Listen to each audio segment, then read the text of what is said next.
చేస్తూనే ఉంటాడు. వాడి యొక్క పూర్వజన్మని యొక్క దేవుని యొక్క ఫలితాన్ని బట్టి వాడు పైకి వస్తున్నాము పైకి రాకపోవడం జరుగుతుందని ఏజ్డ్ ఫెలోని కదండి, అలా నమ్ముతుంటాను అంతే.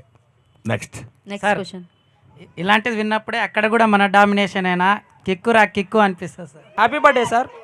Happy birthday. సార్ ఇక్కడ సార్. ఓకే, నా పేరు రాకీ సార్. నాకు ఒక 2 సంవత్సరాల క్రితం సినిమా ప్రేక్షకుల పైన కోపం వచ్చింది సార్. ఎందుకు? ఆ రంగమార్తాండ సినిమాని కనీసం ఒక 20 రోజులు థియేటర్లో ఆడనిస్తారా అనుకున్నాను, కానీ అది అక్కడికి ఆగిపోయింది. సో దాని మీద మీ స్పందన ఏంటి సార్? ఏముందమ్మా, ఇప్పుడు అది ఆడనివ్వకపోవటం అనేది కాదు. టైం చేంజెస్, క్రోనాలాజికల్గా ఒక్కొక్క మార్పు వస్తూ ఉంటుంది. ఆ మార్పుని మనం we have to accept it. అది చూడలేదు, అంత మంచి సినిమా 20 రోజులు కనీసం 50 రోజులను ఆడొద్దు అనుకున్నాం, ఆడలేదని అనుకునే వాళ్ళ సంఖ్య ఉండొచ్చు. ఎంట్రా సినిమా బాధలు, కళ్ళ నీళ్ళు పెట్టుకోవటాలు, కష్టపడాలి అని ఇది కొంతమంది అనుకోవచ్చు. అద్భుతమైన నటన గురించి ఆలోచించి ఎంత క్లాసిక్ రా ఈ సినిమా, ఎంత అద్భుతంగా ఉంది అనుకునేవాళ్ళు కొంతమంది వచ్చు.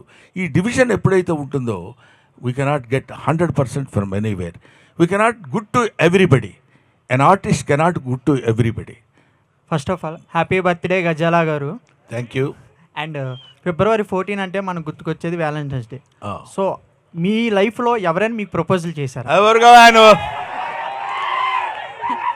సార్ మీరు ఇందాక 35 దగ్గర ఆగుదాం అన్నారు సార్, అందుకే వాళ్ళ క్వశ్చన్ వచ్చింది.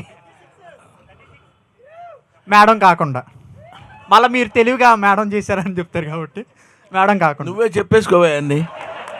నువ్వు నన్ను అడిగి క్వశ్చన్స్ ఆన్సర్స్ అన్నీ నువ్వే వేసేసుకో. ఇలాంటి ప్రశ్నలు అడగండి, చాలా ఈజీగా ఉంటుంది సార్.